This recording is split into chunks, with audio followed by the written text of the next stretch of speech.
യുക്രൈനിലെ ഖെർസൺ മേഖലയിൽ തെരുവ് കച്ചവടക്കാരനായ സാധാരണക്കാരനെ റഷ്യൻ ഡ്രോൺ പിന്തുടർന്ന് ആക്രമിക്കുന്ന ഞെട്ടിപ്പിക്കുന്ന വീഡിയോ ദൃശ്യങ്ങൾ പുറത്തുവിട്ട് Ukraine president Volodymyr Zelensky. Russia യുക്രൈനിലെ നിരപരാധികളായ ജനങ്ങൾക്ക് നേരെ നടത്തുന്ന മനുഷ്യ സഫാരി എന്ന ക്രൂരമായ വേട്ടയാടലിന്റെ തെളിവാണിതെന്ന് സെലൻസ്കി ആരോപിച്ചു. 52 വയസ്സ് പ്രായമുള്ള യൂറി എന്ന പച്ചക്കറി വ്യാപാരിയാണ് ആക്രമണത്തിന് ഇരയായത്. താനൊരു സാധാരണക്കാരനാണെന്ന് കാണിച്ച് കയ്യിലുണ്ടായിരുന്ന വെളുത്തുള്ളി ഡ്രോൺ ക്യാമറയ്ക്ക് നേരെ കാണിച്ചിട്ടും യൂറിയെ വാനിനു ചുറ്റും ഓടിച്ചിട്ട് ഡ്രോൺ സ്ഫോടനം നടത്തുകയായിരുന്നു.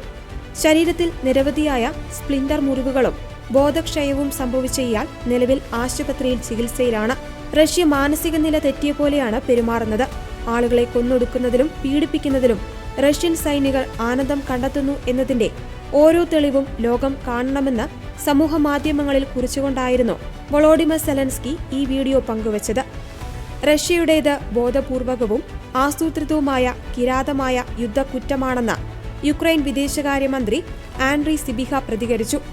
ഡ്രോൺ പ്രവർത്തിപ്പിക്കുന്ന സൈനികന് മുന്നിലുള്ളത് ഒരു സാധാരണക്കാരനാണെന്ന് വ്യക്തമായി അറിഞ്ഞുകൊണ്ട് തന്നെയാണ് ഈ ആക്രമണം നടത്തിയതെന്നും അന്താരാഷ്ട്ര സമൂഹം ഇതിനെതിരെ ശക്തമായി അപലപിക്കണമെന്നും അദ്ദേഹം ആവശ്യപ്പെട്ടു.